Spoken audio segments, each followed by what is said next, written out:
Good afternoon, RC Addicts. In this episode, we're going to be checking out Axial Yeti Builders Kit.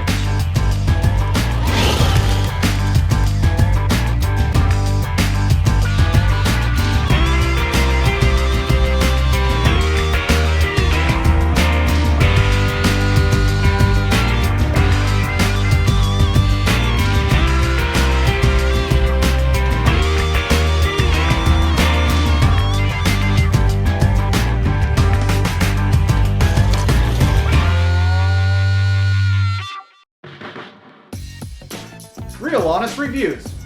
Really, this stuff is really awesome. Throw this in the garbage. Oh, super versatile and one of my favorite trucks of all time. Just in case you're wondering, I am driving pretty badly on purpose. Yeah, it just bends in half. It's garbage.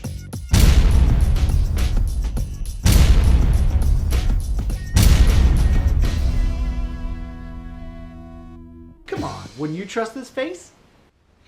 Now, at first glance, when you look at the Yeti Builders Kit, obviously it's going to look identical to the RTR in many aspects, with the exception of the first obvious note is you can custom paint your body however you want. And I chose a silver tone on the front along the undersides of the body with a red and a pearlescent light coat to give it a little bit of a shimmer in the light. And then I used a thin coat of silver with some black underneath it to give it more of a metallic gunmetal silvery chrome look. Wasn't sure how I wanted to do it, but you know what? I think it turned out good. I like the way it looks. Some of the things that I noticed in the box right off the bat, which I've been told are in the Yeti RTR, are these extra scale items. Now you can see I haven't painted my fuel cell right in here. I haven't painted that yet to make it look realistic, but I did paint up the radiator and the radiator fan covers, mounted them neatly behind the driver's heads. That way it gives it a nice little scale look there. Those are just two of the things that I put on there so far.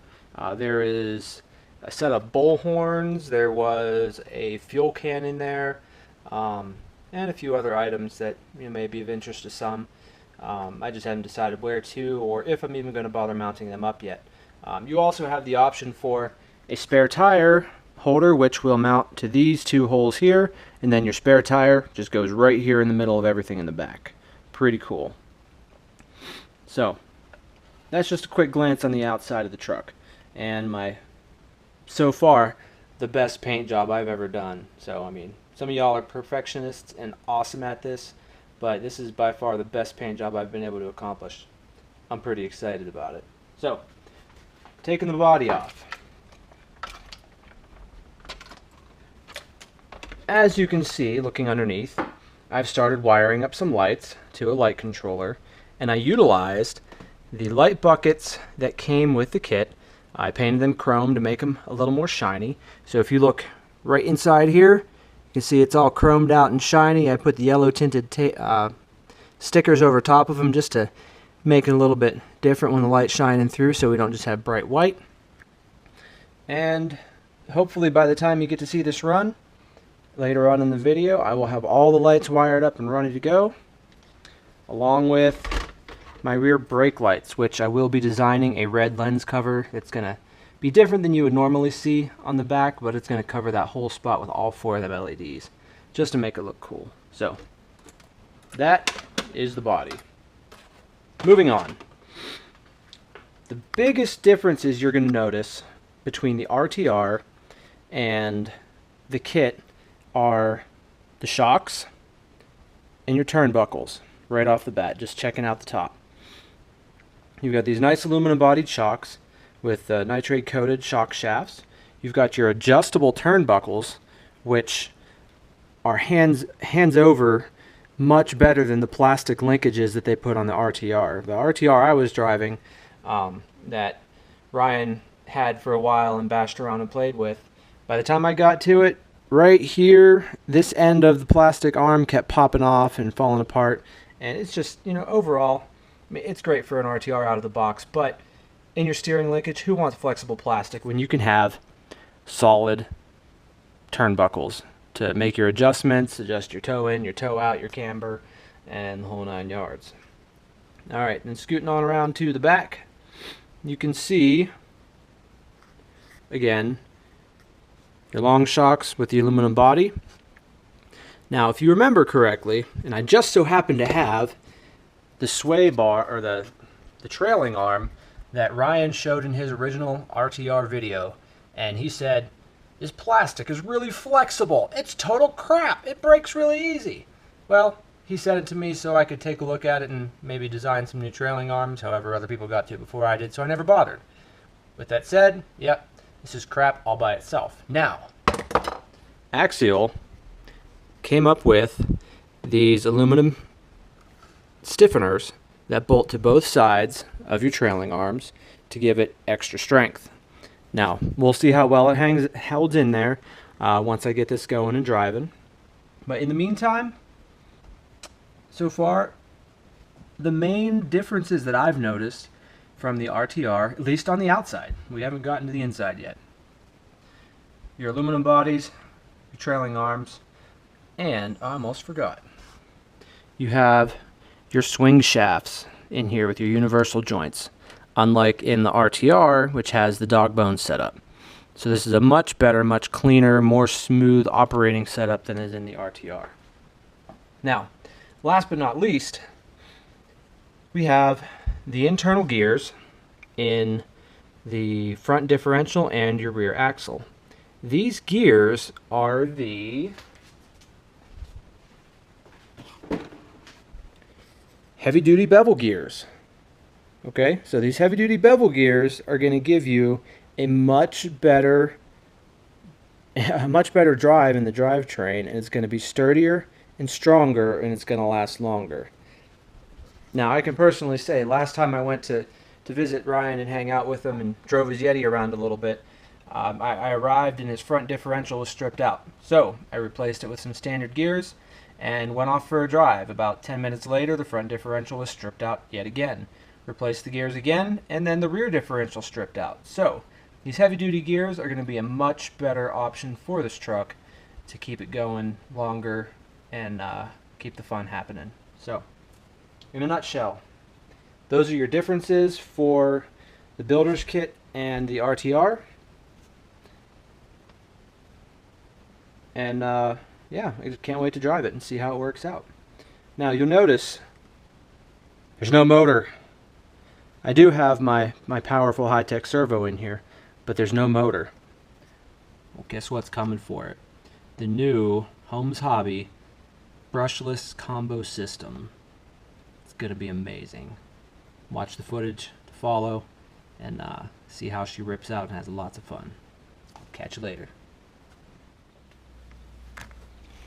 Alright, we're out here, we're getting ready to give this Yeti build a test. But before we start driving, I'm going to show you the power plant that we put under the hood. So if you take a look at it, you can see we have our Holmes Hobby Brushless Pro BL motor. It's a sensored brushless motor, 3,500 kilovolts. And it's coupled with the waterproof Holmes Hobby BLE Pro speed controller. So check that puppy out. It is pretty awesome. It's got lots of power. It'll handle between 2 and 6 cell lipos. So you can go 2 cell, or if you really want to get lots of power, you can go all the way up to 6 cell on that puppy, and it'll be awesome. Today, we're just running on 2 cell, so don't expect any lightning speeds, but for a Yeti, 16-tooth pinion and a 3,500 kilovolt motor on a 2 cell, should be pretty good. So check out the footage and see how the motor and the build kit goes, and then I'll give you my thoughts afterwards.